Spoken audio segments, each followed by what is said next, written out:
Olá, bem-vindos à comunidade Novo Tempo Fortaleza. Fazemos parte da Igreja Adventista do Sétimo Dia. Esse é um lugar para se conectar com Deus e servir ao próximo. Nossos encontros são experiências reais com Cristo e sua verdade, onde buscamos ser cada dia mais parecidos com aquele que nos criou. Quer ficar por dentro dos nossos projetos e não perder nada, nenhum evento, nenhuma mensagem? Segue a gente no Instagram e se inscreve no nosso canal no YouTube. Fica aí, que a nossa programação começa em instantes. E lembre-se, Somos porque Ele é.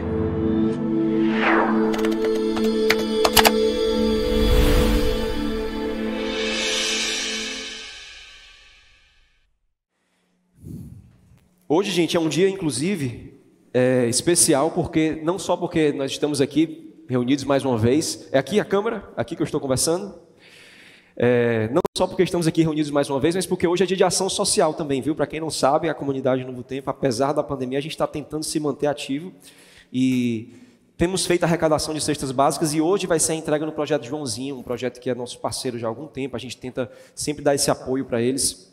Eles nos recebem muito bem. A vontade que dá é a gente fazer como fazia antes da pandemia, né? Que ia todo mundo junto, fazia brincadeira, passava a tarde lá, mas por conta do isolamento, distanciamento, a gente só faz a entrega, né? A gente chega, faz uma oração, faz a entrega, e hoje a gente tem uma equipe que vai lá participar. Fiquei sabendo que vai a Dianinha, deve a Ana Rita também. Fiquei sabendo que o André, nosso irmão recém-batizado, André, também vai estar lá ajudando. O Rafa também não perde uma ação social. E eu sei que também quem não pode estar presente por conta das limitações vai estar orando, vai estar em oração, porque é importante exercer o cristianismo também dessa forma. Gente, hoje eu trouxe aqui uma mensagem, porque assim, eu costumo ser muito racional, sabe? E aí eu trouxe logo a frase assim do pai do racionalismo, né? Assim, penso, logo existo. René Descartes, né? No cearense, né? Descartes, né?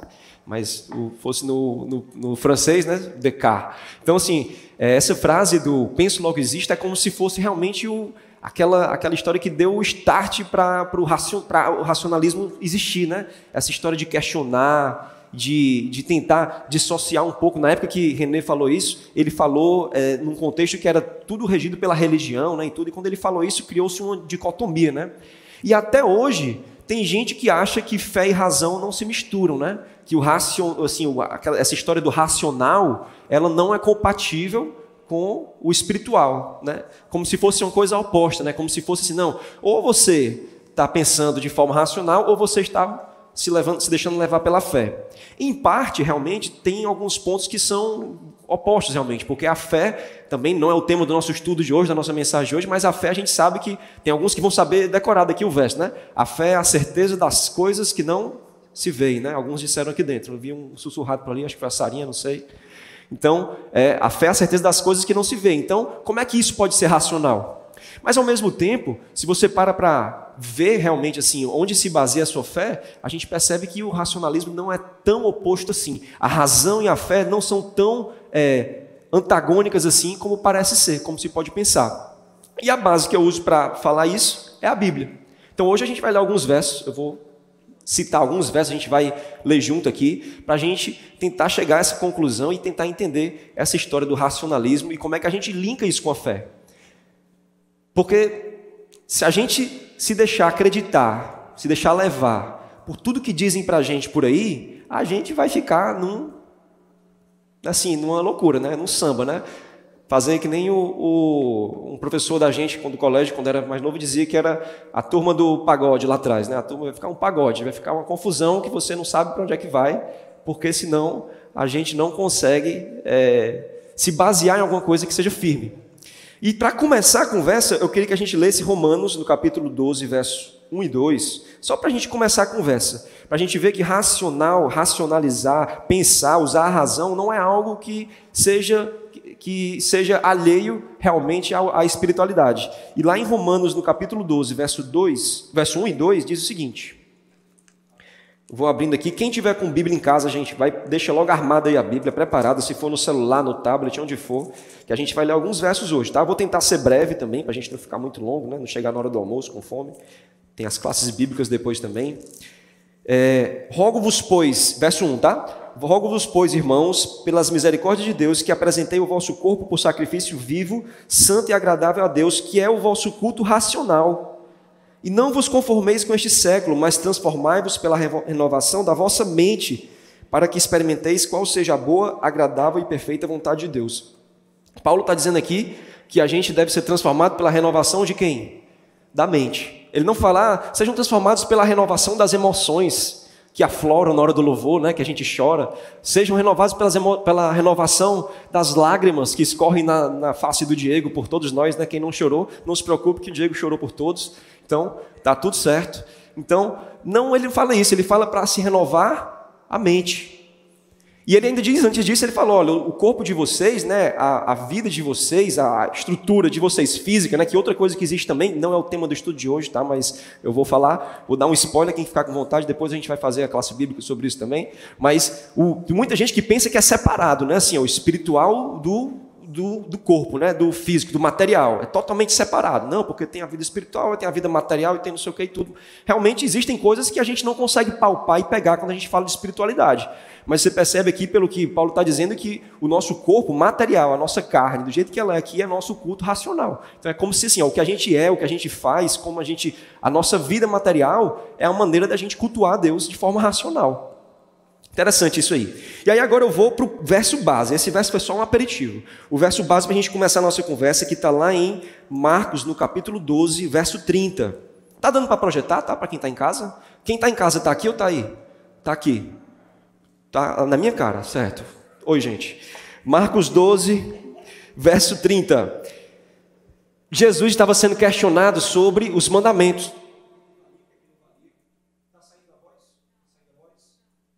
Saindo na transmissão, voltou, era só um teste para acordar quem estivesse dormindo. Vamos lá. Amarás, pois, o Senhor teu Deus de todo o teu coração, de toda a tua alma, de todo o teu entendimento e de toda a tua força. Vamos destrinchar esse verso aqui antes da gente começar a ver os próximos, tá? Mas só adiantando que quando Jesus falou isso aqui, ele não inventou, tá? Na cabeça dele. Ele pegou e citou, ele meio que destrinchou o primeiro mandamento, né? O primeiro mandamento fala disso, né? Não terás outros deuses, né, diante de mim e tudo, e tem a ver com amor a Deus. Na verdade, os 4 primeiros mandamentos têm a ver com isso. Mas esse aqui ele destrinchou, e aí ele falou, ó, amarás teu Deus de todo o teu coração, toda a tua alma, todo o teu entendimento e toda a tua força. E para quem não sabe, isso está lá em Deuteronômio 6,4. A mesma coisa, o mesmo verso. Amarás teu Deus de todo o teu coração, toda a tua alma. Eu vou até abrir, eu nem ia abrir não, mas agora eu fiquei com raiva, eu vou abrir. Deuteronômio 6,4, que diz o seguinte: ouve Israel, o Senhor nosso Deus é o único Senhor. Amarás, pois, o Senhor teu Deus de todo o teu coração, de toda a tua alma e de toda a tua força. Então vocês percebem que Jesus acrescentou alguma coisa, né? Qual foi a diferença dos 2 versos? Jesus ele parafraseou o verso de Deuteronômio, certo? Que é o que ele usava de base. O Antigo Testamento, Jesus usou tudo que ele pregou, ele usou como base o Antigo Testamento. E aí ele pegou esse verso base e acrescentou uma coisa. O que ele acrescentou? O entendimento, né? Quando a gente fala de amar a Deus de todo o coração, de toda a alma, o que vocês acham que está dizendo? O que vocês acham? Está falando de adorar a Deus daquela coisa emocional mesmo, aquele arrepio na espinha que dá, é a lágrima que escorre no rosto do Diego, é realmente a emoção, é você estar lá aqui no calor do momento, é o primeiro amor, é aquela vontade, aquela gana de ajudar, de participar, de aprender mais, de conhecer, de orar, é aquilo que desperta a tua confiança em Deus, realmente tem tudo a ver. Quando ele fala de força, está muito parecido lá com o culto racional do Paulo, né, que ele falou, nosso corpo é o culto racional. Quando ele fala de força, é o físico mesmo, é o que eu posso fazer, a mão na massa, é as obras. Porque Tiago, né, meu xará bíblico, o autor da Bíblia, ele disse que a fé sem obras, ela é o quê? Morta. Não tem sentido eu dizer que acredito, não tem sentido dizer que eu sou cristão, se eu não ajo de acordo com o cristianismo.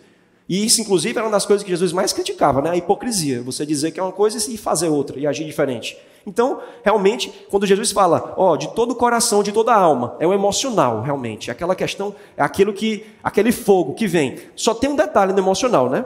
É que o fogo da mesma... Quem aqui já se apaixonou, né? Quem dentro de casa já se apaixonou alguma vez e depois não se apaixonou mais? E depois se apaixonou de novo? E depois não se apaixonou mais. Quem for casado sabe o que eu estou falando, porque isso é o casamento. A gente se apaixona, se desapaixona, apaixona, se desapaixona, porque a paixão ela vai e vem. O que fica é o quê? Que sustenta um casamento? É o amor, né? Te amo, meu amor. Você está assistindo aí também, eu espero. Se o Levi deixar, né, ele está assistindo. Então, a paixão é assim. Agora, para quem não for casado, também vai entender. Porque quem não for casado, se não é casado, provavelmente é porque já se apaixonou e não deu certo. Né? A não ser que tenha alguém aqui coração de pedra, que nunca se apaixonou, mas geralmente é porque se apaixonou e não deu certo. Por quê? Porque a paixão, a emoção, ela vem, ela volta, ela vai, ela passa, ela instiga realmente, mas tem hora que ela esfria. Então ela não é capaz de sustentar uma vida de... Como é que eu posso dizer? De permanecer. Porque Jesus, quando ele falou, antes de voltar, né, quando ele veio aqui, ressuscitou, morreu, ressuscitou e voltou para o céu, ele falou assim, ó, permaneçam em mim. Permaneçam em mim. E não é uma vida de permanecer se você se confiar só na paixão, só na emoção. É importantíssimo ter emoção. É importantíssimo, porque isso te motiva, te energiza, mas não te sustenta. Aí do outro lado ele fala para amar Deus com a força. Então a força é realmente ação, botar a mão na massa, eu vou agir de acordo. Só que aí ele acrescentou uma coisa, ama também de entendimento. Não adianta amar de emoção e de força se não tiver o entendimento. Porque a emoção sem o entendimento, ela vai passar. E aí se você não tem se a sua decisão não foi tomada baseada no racional, baseada na razão, baseada em experiência realmente racional, provavelmente a sua fé vai esfriar fácil. Fácil. Que nem a música, né, dos Arrais. Alguns aqui talvez conheçam a música dos Arrais, né? Não fale que o conhece se nas suas ondas de fé e não na palavra, né? Você, nas suas ondas de fé não é conhecer Deus, porque a fé realmente, se a gente for basear na emoção, vai e volta, e você fica nessa vida dupla eternamente. E quando eu digo isso, gente, eu não penso que eu estou julgando nem criticando ninguém aqui não, porque quando eu digo isso, a primeira pessoa que sente um cutucado sou eu, porque a gente oscila muito. Por isso é importante a razão, por isso é importante o racional, o conhecimento. E também a força sem o conhecimento vai levar a fanatismo, né? Adianta eu amar com toda a minha força, eu vou fazer tudo o que for possível, eu vou fazer de tudo, eu vou inclusive fazer cruzadas e matar quem pensa diferente de mim, porque eu acredito que Deus é assim. Ou então eu vou fazer tudo o que tiver ao meu alcance, e quem pensar diferente de mim eu vou queimar na fogueira, como já foi feito, em nome de Deus, porque tinha força para agir, mas estava faltando alguma coisa, né?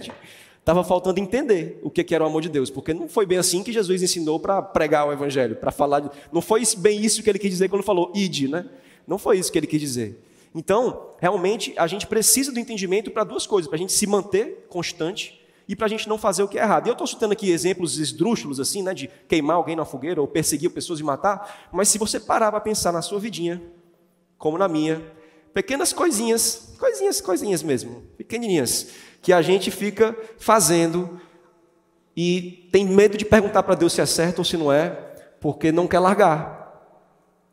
Porque a gente tem medo até do conhecimento, às vezes. Ou talvez você não tenha medo do conhecimento, mas simplesmente não conhece. E aí você fica criando na sua cabeça um Deus que não existe. Tem um dos estudos que a gente faz aqui na comunidade que é muito legal, que a gente conversa sobre Deus. E nesse estudo eu faço uma dinâmica. Quem já tiver passado pela classe deve ter visto já a gente fazer essa dinâmica, que eu peço na classe para as pessoas dizerem, eu aprendi essa dinâmica com o Cris uma vez, só que o Cris ele fez essa dinâmica e não deu certo. Ele usou meu irmão como exemplo, pediu para o meu irmão adivinhar o time favorito dele, meu irmão acertou, sem conhecer, nunca ter visto o Cris. Aí não deu para ele provar o ponto dele. A dinâmica é a seguinte, eu peço para as pessoas dizerem na sala qual é a comida favorita da pessoa que está do lado dela, só olhando para a cara dela. Aí as pessoas olham, eu acho, e muitas vezes quem está do lado é tipo o marido, né? Ou então o melhor amigo, alguma coisa assim, o irmão. Aí as pessoas dizem o que acham que é. E a maior parte das vezes erra. Você passa assim, 90% erra. Mas erra porque não dá para julgar uma pessoa sem conhecer exatamente. A melhor pessoa para dizer qual é a melhor comida que ela gosta, quem é? É ela mesma. Então, se a gente vai avaliar e julgar e analisar Deus baseado no que a gente acha, a gente corre um sério risco de estar achando que Deus gosta de uma coisa que Ele não gosta. Achando que Deus quer que a gente faça uma coisa que Ele não quer. E quando Jesus falou isso, do entendimento, Ele falou para pessoas que conheciam, tá? A palavra de Deus. Que conheciam o Antigo Testamento. Tanto conheciam que lá em João 5,39, esse verso é conhecidíssimo. João 5,39, eles disseram o seguinte... Aliás, Jesus disse o seguinte, João 5,39, e olha que essa crítica que Jesus faz aos conhecedores da lei da época, elas trazem uma mensagem muito importante para a gente saber em que se basear quando a gente quer saber quem é Deus. João 5,39 diz o seguinte, examinais as Escrituras, porque julgais ter nelas a vida eterna, e são elas mesmas que testificam de mim. Então, Jesus está fazendo uma crítica ali, mas no meio dessa crítica ele trouxe uma informação que é importantíssima para a gente. E como eu acredito, assim como vocês, eu imagino que acreditem também, que não foi por acaso que Deus acrescentou o entendimento lá naquele resumão dos mandamentos. Não foi por acaso, é porque é importante. E aí ele pega e fala o seguinte, vocês examinam as Escrituras porque acham que lá se encontra a vida eterna. Aí ele não nega essa afirmação, ele deixa no ar essa afirmação e diz o seguinte, e essas Escrituras falam de quem? De Jesus. Então, se você é cristão e não conhece o que está nas Escrituras, corre um seríssimo risco de você, na verdade, não ser um cristão. Você ser um pseudo-cristão. Você é um fake cristão, fake news. E quantas vezes eu não estou sendo um fake cristão? Por falta de conhecimento. Porque às vezes a gente estuda pouco.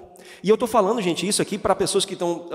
Eu imagino que tem gente assistindo aqui de várias culturas e histórias diferentes. E tem gente, inclusive, que nasceu dentro da igreja, que nasceu ali estudando, vendo a Bíblia e tudo mais. E aí, às vezes a gente cai nessa falsa ilusão de que acha que conhece. Eu já estudei o suficiente, está repetindo para mim, vai repetir. É repetido. Eu já li, já estudei, por que eu vou ver isso de novo? E aí vocês podem se pegar, cair na armadilha de achar que conhece sem conhecer, de achar que já entendeu sem ter entendido, ou até você já conhece, mas Deus está querendo te oferecer mais e você está fechando a porta. E eu lembro muito de mim mesmo quando eu falo isso, porque quando eu me converti, eu não nasci dentro da igreja e tudo, mas meus pais até me ensinaram alguma coisa de religião, mas não era aquela coisa de estudar a Bíblia e tudo mais. E quando eu me converti, comecei a estudar mesmo a Bíblia, tem uns 7 anos atrás, eu lembro que cada coisa que eu ia descobrindo, eu ia às vezes com dificuldade, relutante, mas ia abrindo mão para seguir, porque eu estava fazendo uma coisa errada, eu abria mão da coisa errada para seguir o que estava dizendo a Bíblia. Ou a Bíblia dizia para fazer uma coisa que eu não estava fazendo, eu começava a fazer. E aí eu mudava muito minha vida, né? Assim, eu e minha esposa, a gente se converteu junto, na época a gente não era casado, e a gente mudou muito a vida assim, de uma maneira muito rápida. E aí hoje, eu fico me perguntando, o que eu mudei nos meus últimos 6 meses, por conta da Bíblia, por conta da palavra de Deus, por conta do entendimento de quem é Deus. O que eu mudei na minha vida nos últimos 6 meses? Aí eu fico pensando assim, aí eu começo a pensar. Aí quando dá 5 segundos, beleza, é porque pode ser que eu esteja pensando ainda. 10 segundos, é problema de memória. Aí 30 segundos pensando, eu digo, não, é porque eu estou estudando pouco. Talvez eu esteja estudando pouco. Porque será possível que Deus não teve nada para me dizer em 6 meses? Eu sou esse cara gostosão das tapiocas que não tem que mudar nada na vida, que eu posso viver do mesmo jeito para sempre e não tem que mudar nada. Então isso aí me fez pensar bastante. E é um verso conhecido, viu? Um verso antigão, antigaço. E aí a gente vai para outro verso também conhecido, eu vou citar verso conhecido mesmo. Hoje eu vou trazer aqui como é que é aquela frase que tinha na política, que era assim, não vou trocar o certo pelo duvidoso, eu vou usar o que é certo mesmo. É o que já conheci esses versos aqui, e eles estão falando para mim, lá em 2 Timóteo, no capítulo 3, que diz o seguinte, eu deixei marcado essa que Timóteo é mais difícil de achar. Capítulo 3, no verso 15 ao 17, ele está falando da Bíblia mesmo, está falando da palavra de Deus. Ele diz o seguinte, verso 16, na verdade. Toda a Escritura é inspirada por Deus e útil para o ensino, repreensão, correção e para a educação na justiça, a fim de que o homem de Deus seja perfeito e perfeitamente habilitado para toda boa obra. Então, a finalidade da Bíblia é que a gente seja perfeito e perfeitamente habilitado para tudo que é bom. E para que a gente chegue nessa finalidade, a gente vai ser repreendido, vai ser corrigido. E ele está, inclusive, dando a informação seguinte, que a Bíblia é toda inspirada por Deus. Antigo e Novo Testamento. Né? Às vezes o pessoal faz distinção, né? Porque não, o Antigo Testamento ele falava de um jeito e tal. Realmente a linguagem pode mudar, mas o Deus é o mesmo. E ela é toda inspirada por Deus. E aí, quando a gente pega aqui, ele diz que ensino, repreensão, correção, para que eu seja perfeito. Então, se eu não estiver sendo ensinado, repreendido e corrigido, é porque ou das duas uma, ou eu não estou conhecendo, ou eu não estou amando a Deus de entendimento, ou então eu já sou perfeito. Se eu for perfeito já e não for pecador, então se aplica para mim aquele verso que Jesus falou, eu não vim buscar você, eu vim buscar os pecadores ao arrependimento. Então, realmente, se você já estiver perfeito, pode desligar o YouTube ou se retirar do auditório, porque realmente não é essa mensagem, o evangelho não é para você. Mas se você não for perfeito como eu, você provavelmente ou está sendo corrigido, repreendido o tempo inteiro pela Bíblia, ou você não está estudando o suficiente.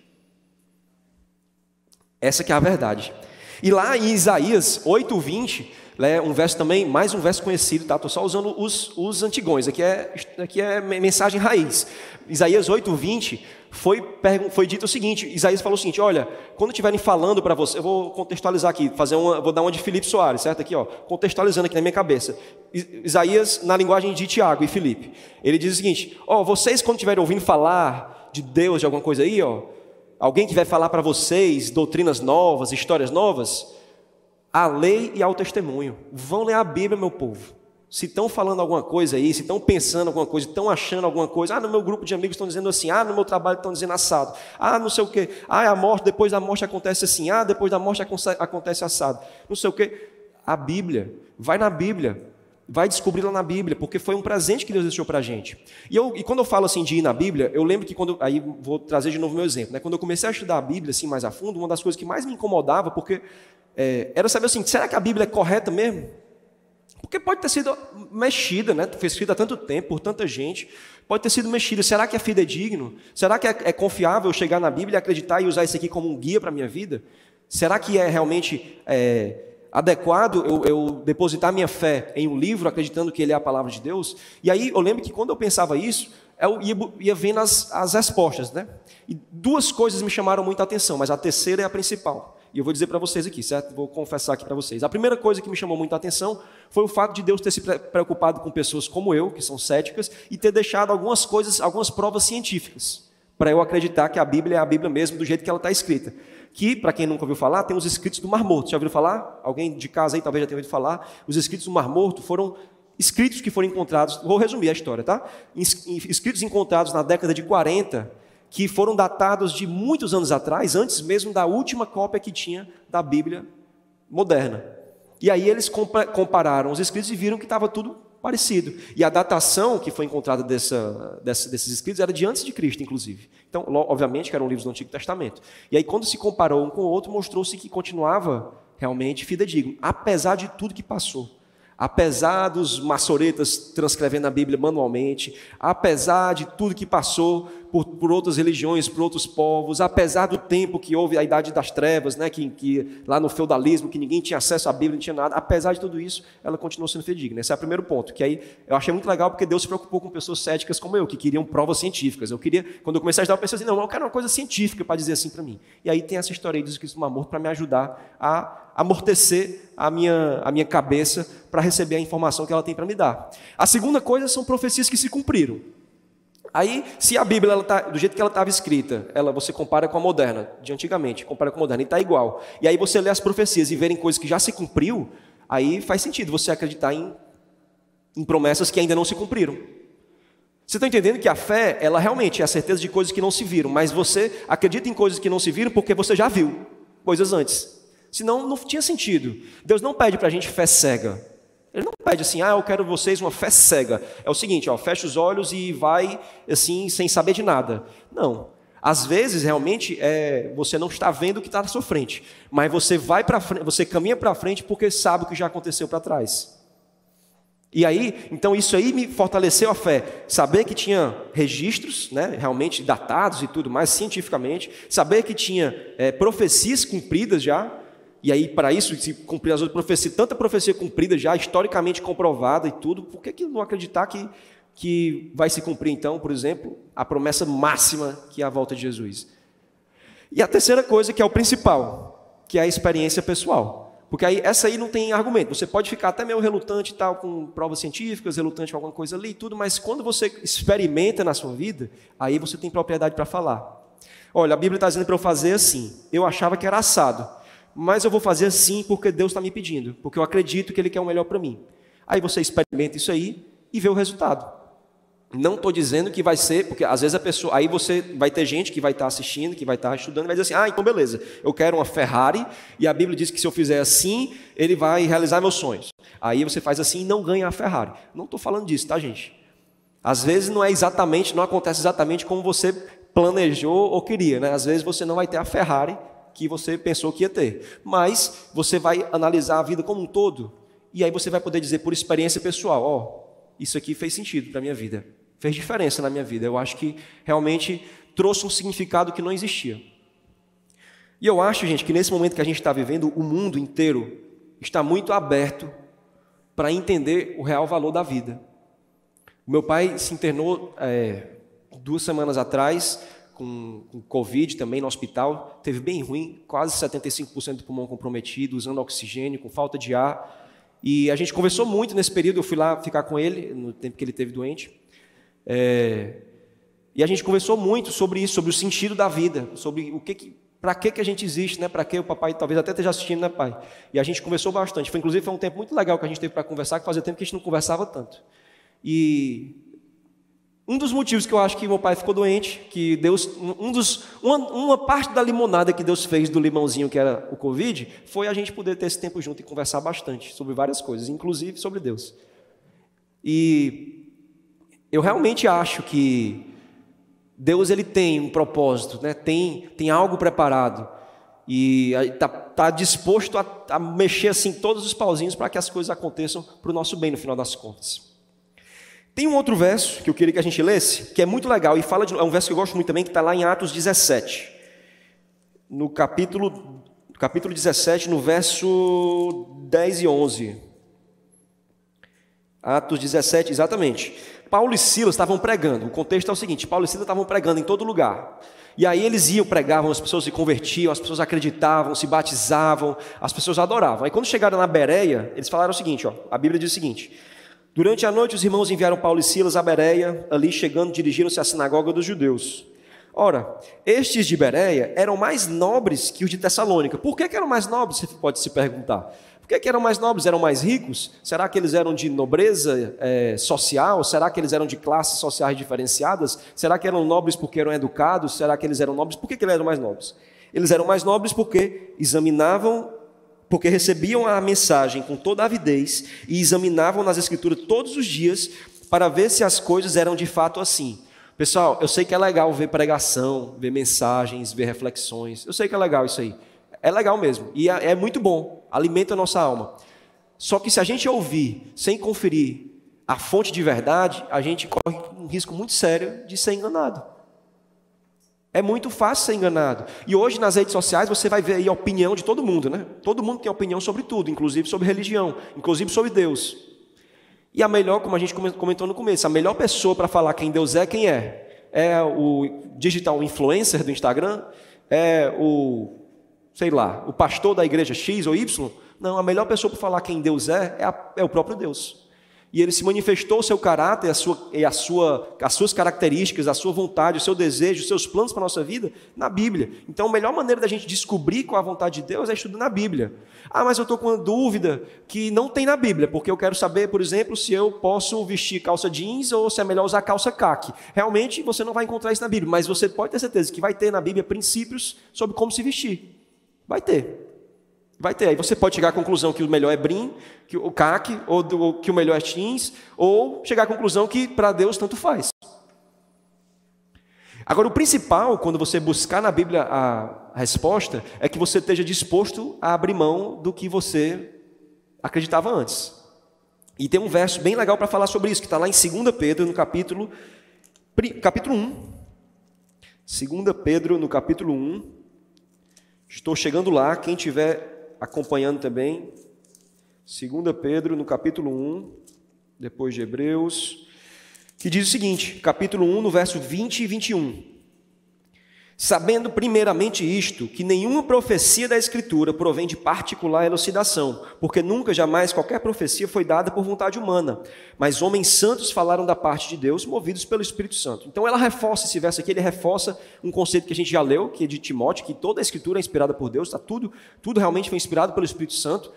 Ele reforça isso aqui, e ele diz uma coisa que é muito legal, ele falou que ninguém escreveu a Bíblia, não veio de particular elucidação. O que quer dizer isso? Não veio de particular interpretação, não veio de uma opinião particular. Se ela não veio de uma opinião particular, vocês acham que ela deve ir para uma opinião particular? Se ela não veio, se quem escreveu não estava falando por causa da opinião dele, estava falando pela vontade de Deus, pelo que Deus inspirou, será que quando eu devo receber isso de acordo com a minha vontade particular, de acordo com o meu histórico, minha vontade, meus conceitos particulares, ou como segundo a vontade de Deus? Porque se a gente escrever um 6 aqui, Um 6. Se eu escrever um 6 aqui no chão, para mim vai ser um 6, para o Roberto vai ser um 9. Mas eu queria dizer 6. Não 16, eu queria dizer 6. Certo? Eu queria dizer 6, mas o Roberto está vendo 9. Mas não interessa o que ele está vendo, o que ele acha que está vendo, porque eu que estou dando a mensagem, eu queria dizer um 6. E não queria dizer um 9. Então, a gente tem que ter essa noção, porque, e quando eu falo isso de novo, eu sinto a cutucada, né? Em mim mesmo. Porque quantas e quantas vezes a gente não vai para a Bíblia buscando uma resposta, encontra a resposta, mas tenta adaptar para o que a gente quer que seja. A gente encontra a resposta e aí quer adaptar porque a gente acha que deve ser o melhor. A gente tem essa mania de fazer isso. E aí eu volto para aquele pensamento. Quantas coisas eu tenho mudado na minha vida nos últimos 6 meses por conta de Deus? O que eu mudei? Será que eu estou bonzão mesmo assim? Eu estou à beira do arrebatamento, assim, de realmente ir para o céu, porque não preciso nem passar pela morte, de tão bom que eu sou? Ou será que eu estou tão ruim que não estou sabendo nem o que tem que mudar? Porque em Apocalipse, inclusive, ele fala, né, sobre a igreja de Laodiceia, ele diz o seguinte: vocês não percebem que estão sem dinheiro, sem nada, vocês não estão percebendo, vocês não estão nem se enxergando. Se enxerga, no bom cearense seria, se enxerga, menino. Acorda. E a gente talvez precise acordar. E começando por nós que somos cristãos, gente. Porque se a gente não acorda, se a gente não dá o exemplo, como é que a gente vai ser luz para o mundo? Se a gente é cristão e a gente não conhece, a gente não muda, a gente não amadurece espiritualmente, a gente não busca realmente esse conhecimento e não se desenvolve, como é que a gente vai ser exemplo para qualquer pessoa?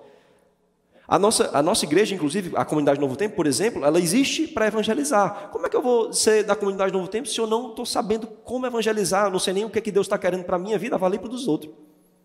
Então, aquela velha história, né, que a gente sempre fala aqui, que a Bíblia ela não deve ser uma lente para ficar analisando os outros, deve ser um espelho. Então, todas as vezes que surgem contendas, né, problemas, intrigas, desavenças, e no bom cearense, enxame, por conta de as pessoas estarem usando a Bíblia como lente. Está usando a Bíblia para ficar analisando os outros. E a Bíblia era para estar sendo usada para analisar a sua própria vida. Até a gente conversou, tem um programa na comunidade que é muito massa, Suave na Nave, tá? Dos jovens organizam, é show de bola. E não sei se foi 1 semana ou 2 atrás, o Alanderson passou um tema dificílimo, jogaram uma batata quente no colo do Alanderson, certo? E ele se garantiu, foi muito massa. E nas conversas foi falado, a gente comentou sobre isso, que às vezes a gente é obrigado, na verdade a gente é obrigado, não, a gente tem que saber julgar as ações das pessoas. A gente tem que saber se está certo ou está errado. O nosso problema é que a gente julga a pessoa junto. A gente julga a pessoa junto. A gente não consegue dizer assim: ah, meu Deus, o assassinato é horrível, é uma coisa, eu detesto o assassinato. Não, a gente diz o quê? Eu detesto o assassino. Ah, eu odeio o roubo, eu não suporto o roubo. A gente diz o quê? Eu odeio o ladrão. Bandido bom é bandido morto. Na verdade, o bom seria o pecado morto, né? Pecado bom é o pecado morto. E a gente fala do bandido, né? do pecador. A gente tem essa mania, a gente não diferencia o pecado do pecador. Então, assim, a gente realmente tem que julgar ações, não as pessoas que cometem as ações. A gente tem que julgar ações. Mas, em primeiro lugar, como Jesus disse, a gente tem que tirar a trave do nosso olho para poder analisar a ação de outra pessoa. E quantas vezes a gente fica tentando se desviar da trave sem tirar ela primeiro? A gente não quer tirar a trave do nosso olho. Aliás, se a gente puder não saber que trave é essa, melhor ainda. Não vou nem perguntar para Deus, eu não vou nem estudar a Bíblia para saber qual é essa trave, porque dá muito trabalho, eu prefiro ficar só fingindo que ela não está lá. E a gente faz muito isso, e isso diminui a gente espiritualmente. E como diminui a gente espiritualmente, diminui também a vida das pessoas que nos cercam, porque não se engane, nós fomos chamados para ser reis e sacerdotes. Nós temos responsabilidade como cristão. Nós temos testemunho para ser dado. Se você se comporta de uma maneira que acha que não influencia ninguém, pode ter certeza que influencia sim. Então, se você se comporta de uma maneira que, não estou nem me deixando, estou pouco me ligando para a minha vida, a vida é minha, eu faço o que eu quiser e tudo, isso reverbera. E mais pessoas podem seguir um caminho que muitas vezes leva para o erro. E o pior de tudo, levam para um caminho de perder essa bênção que é ter o amor de Deus na nossa vida. Lá em 2 Pedro, eu vou para o último verso agora, tá, gente? O último verso agora é 2 Pedro, ainda em 2 Pedro, né? Agora no capítulo 3. no verso 17 e 18, e diz o seguinte: olha só, Pedro está falando também, fazendo um aviso. Olha, gente, tomem cuidado com o que vocês escutam por aí. Ele diz o seguinte: vós, pois, amados, prevenidos como estáis de antemão, acautelai-vos. Não se suceda que, arrastado pelo erro dos insubordinados, descaiam a vossa própria firmeza. Antes, crescei na graça e no conhecimento de nosso Senhor e Salvador Jesus. A Ele seja a glória, tanto agora como no dia eterno. A Ele seja a glória para sempre, né? Como a gente acabou de cantar, né? A Ele a glória para sempre, amém. E Pedro reforça: cresçam em graça e em conhecimento. Não dá para desvincular uma coisa da outra. Vocês já pararam para pensar, gente, que o ser humano é o único animal que tem essa complexidade de raciocínio? Vocês já pararam para pensar nisso? Eu já me perguntei várias vezes se essa não seria a imagem de Deus. Assim, porque né, lá em Gênesis, quando fala da criação, fala que o homem foi criado à sua imagem e semelhança. Não deixa claro o que é, né? Será que são os olhos, 2 olhos na cara, um nariz no meio e a boca na boca? Será que é isso? Será que é ter 4 membros, né? 2 braços e 2 pernas? Será que é a posição ereta? Será que é, sei lá, o trato digestivo? Será? Mas eu acho que não é nada disso. Eu acho que é o caráter. Até porque Deus não tem como se limitar, né? Assim, Deus ele não tem como caber numa caixinha ou você limitar num corpo. E quando ele fez isso era Jesus, né? Foi o único momento, a situação que... Então, eu acho que realmente, é uma opinião minha, né? Não está escrito na Bíblia assim, mas eu acho que a imagem e semelhança de Deus é a nossa capacidade de raciocínio.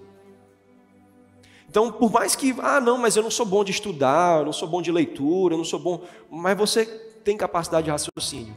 E Deus entende a sua capacidade de raciocínio. Se você não estiver usando a sua capacidade de raciocínio ao máximo para se relacionar com Ele, talvez você não esteja se relacionando com Deus de jeito nenhum. Então... isso aí realmente é algo que nos faz pensar, porque a gente muitas vezes foca naquilo que a gente tem que abrir mão, naquilo que a gente vai perder, naquilo que a gente pode não se adaptar quando conhece a Deus. Talvez a gente muitas vezes foca naquilo que a gente deixa de ganhar.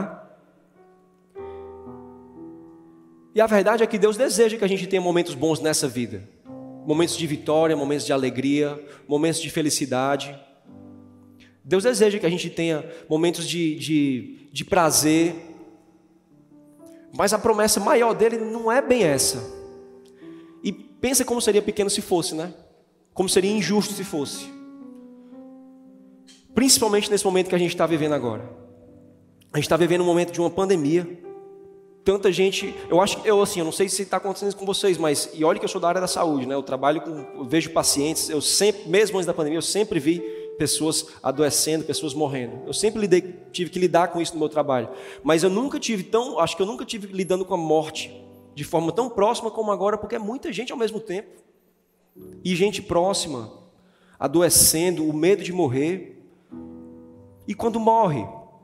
Alguns anos atrás, aqui na comunidade, a gente perdeu uma pessoa muito querida, a Zezinha. Poucos anos depois, também alguns anos atrás, o pai do Betão. Ano passado, a Vevé teve que se despedir dos pais dela. O Auricélio teve que se despedir do irmão dele. A gente está enfrentando isso o tempo inteiro, gente. Se a nossa vida se resumisse ao que a gente experimenta aqui, a gente realmente não... é como se perdesse o sentido. Perde o sentido. Para que eu vou fazer? Para que eu vou ser uma pessoa melhor? Vou me esforçar, vou trabalhar, vou buscar momentos de felicidade se o final vai ser isso? Só que graças a Deus, gente, que a gente acredita num Deus que venceu a morte. A gente acredita num Deus que quando veio para cá, em forma de homem, ele disse o seguinte: eu sou a ressurreição e a vida. Então, se você escolher esse caminho de entrega, de conhecer esse Deus, de conhecer de verdade com toda a sua capacidade de raciocínio, de estudar a Bíblia, de saber o que Ele quer para a sua vida, sabe que essa promessa é para você também. Eu sou a ressurreição e a vida.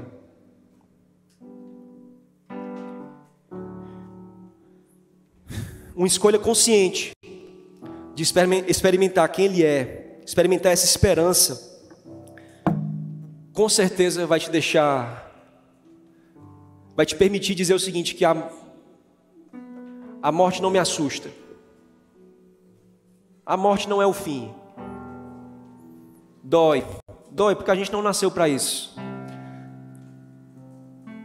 A gente não nasceu para sentir essa saudade, esse sentimento de não existir, essa finitude. A gente não nasceu para isso, então dói, vai doer, vai sentir saudade. Mas a gente vai ver a ressurreição e a vida se manifestar em Jesus. Porque essa foi a promessa dele, e por conta das outras promessas que já se cumpriram, por conta da experiência da minha vida, por conta do conhecimento da palavra, eu acredito que a morte não é o fim. E nesse momento agora, inclusive, eu tenho um tio que está na UTI, que está realmente entre a vida e a morte. E eu oro muito, a gente já pediu muito para que ele saísse dessa. Mas todos os momentos eu tenho pedido para que, se ele não sair desse hospital com a vida como ele tinha antes, mas que a minha família inteira esteja lá no dia que ele ressuscitar. Que os filhos dele, que a esposa dele, que tem lutado tanto, que estejam lá, porque Jesus é a ressurreição e a vida. Ele pode ainda sair, levantar da cama e sair andando. Mas assim como os amigos de Daniel disseram, ainda que eu morra queimado, ainda que não aconteça como eu pedi, eu vou estar com ele. Porque a promessa dele é que ele seria a ressurreição e a vida para sempre. Ele morreu e ressuscitou para nos fazer viver para sempre.